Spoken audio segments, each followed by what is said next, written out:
মায়ের ভালোবাসা। মা, আমার শরীরটা খুব খারাপ লাগছে, জ্বর এসেছে। আজকে রান্নাটা একটু আপনি করবেন? না না, যা গরম পড়েছে এই গরমে আমি রান্না করতে পারবো না। তার থেকে ভালো বৌমাকে একটু বলি আমার ব্যাংকে কাজ আছে, এটা বলে গিয়ে টিয়াদের বাড়ি থেকে একটু গল্প করে আসি। না না বৌমা, আমার একটু ব্যাংকে কাজ আছে, আমি কি করে করব? আচ্ছা ঠিক আছে মা।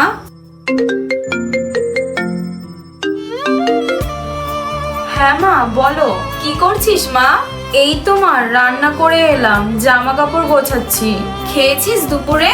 না মা, শরীরটা ভালো না, জ্বর এসেছে। তোর জ্বর এসেছে, তুই সব কাজ করছিস? তোর শাশুড়ি মা কোথায়? মা একটু ব্যাংকে গেছে।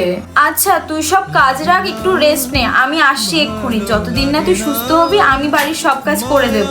আচ্ছা ঠিক আছে মা। মাকে ভালোবাসলে অবশ্যই কমেন্টে আই লাভ ইউ মা লিখো। আরে সাবস্ক্রাইব করে দাও নেক্সট ভিডিও দেখার জন্য।